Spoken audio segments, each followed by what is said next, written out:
Ce différé est de quelques secondes, minutes. Ça vous permet d'intervenir et de couper le cas échéant. Est-ce que c'est toujours en place, si j'ai bien compris? Est-ce que c'est également une solution que vous pouvez apporter sur d'autres émissions ou que vous envisagez sur d'autres directs, notamment? Alors, le différé était entre 20 minutes et une demi-heure, ce qui laissait le temps de couper si besoin a été. J'ai pas de souvenir de coupe, ça nous est arrivé, mais c'était vraiment bon. Encore une fois, c'est-à-dire si les émissions en direct doivent être en différé, alors on peut enfin, c'est quand même, c'est-à-dire, ma réponse est complexe. Certes, je suis contre le différé, c'est-à-dire on est une chaîne de direct. Donc si on se met en différé, on n'est plus une chaîne de direct, on est une chaîne de différé. On est une chaîne avec que des émissions enregistrées. Or, il y a une émission enregistrée sur laquelle nous avons fait cette erreur impardonnable dont nous avons parlé au début de la séance. Donc, comment dire, le contrôle, il est permanent. Nous faisons parfois des erreurs. Nous sommes des journalistes. C'est un métier, certes, d'expérience, mais c'est un métier humain.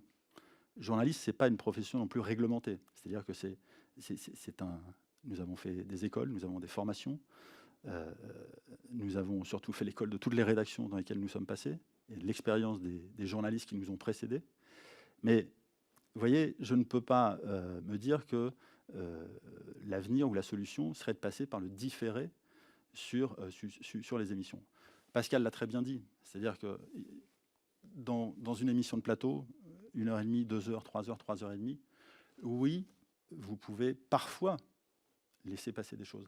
La différence avec ce qui se passait avant, c'est que, en fait, avant, vous laissiez passer, bon, il pouvait y avoir, je ne dis pas que c'était moins grave, mais aujourd'hui, on a l'impression, et particulièrement sur CNews, qu'on a une sorte de loupe, et que des gens passent leur temps, effectivement, à nous ausculter, et sont prêts à découper le premier faux pas et à le faire buzzer.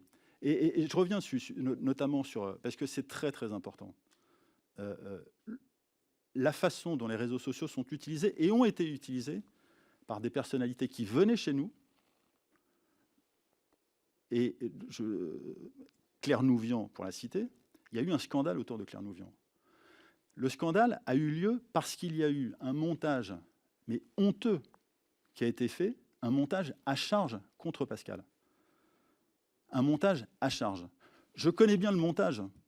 J'en ai fait l'objet de mon mémoire de maîtrise en cinéma. Donc je connais très bien le montage audiovisuel, le montage cinématographique. Je sais très bien comment on peut faire dire le contraire des images, d'une séquence, avec du montage. Donc... Pardon, remettez votre micro, monsieur Baudet, et concluez, s'il vous plaît. Ah pardon, je ne sais pas où le micro s'est arrêté, mais disons que nous sommes une chaîne de direct, c'est le direct qui nous tient, c'est le direct qui nous plaît, et c'est ça que nous savons faire, et c'est ça que nous avons envie de continuer à faire. Merci, monsieur Baudet. Je donne la parole à